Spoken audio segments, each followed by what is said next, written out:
Over the last 50 years, robots have been identified with industrial robots that have been in factories, mostly automobile factories, where the robots are going through a series of motions again and again, repeatedly, very accurately, but they're really operating the same way they did when they first were introduced in 1961, when computation was incredibly expensive and sensors were very expensive.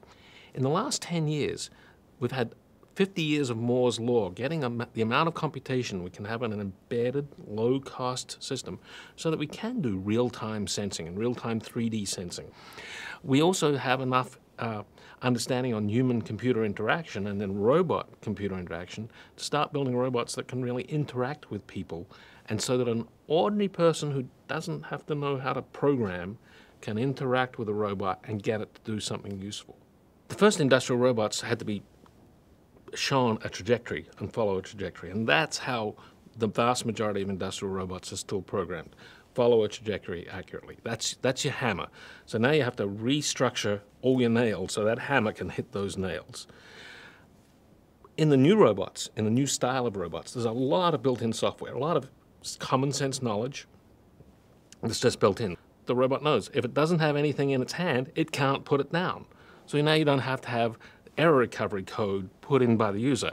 We let an ordinary factory worker get the robot to do complex tasks. They don't have to know anything about programming. They don't have to know about quaternions or six-dimensional vectors. It doesn't come into it.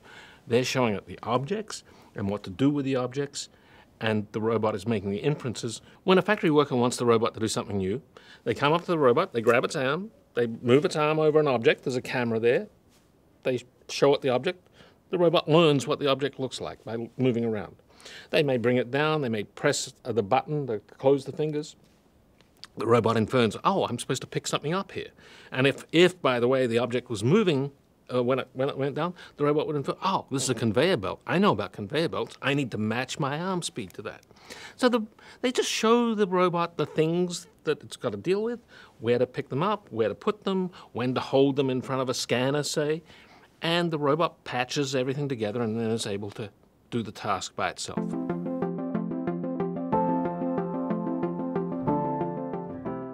I think that the face of manufacturing is going to change over time. We'll have systems where manufacturing can be done much closer to where the goods are consumed, not halfway around the world, because all the CAD systems, all the understanding of what needs to be manufactured will be able to be transported around on the network. And then people locally can decide they're going to manufacture where they are, cut down costs, have much shorter supply chains, match the demand much more quickly.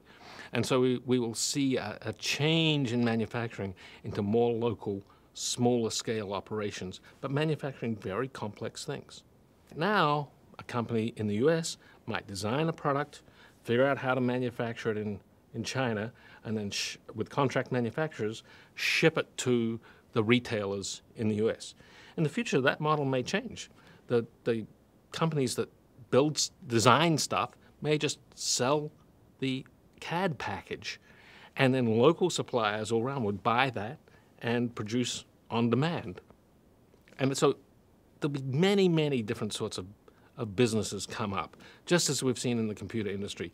The old main players dissolved, a new set of companies continuously reinvented as the models changed. I think that's going to happen in physical stuff and physical distribution.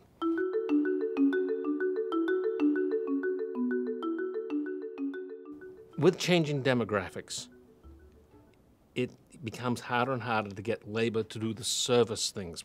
We talk about being a service economy, but even that's going to get harder. And it's going to be robotic elements that enable that service economy to continue to grow.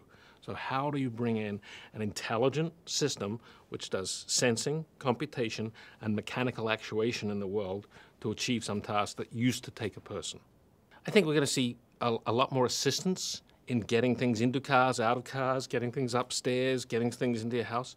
We already have cleaning robots, so we're going to see more and more things like that. The robots doing simple tasks.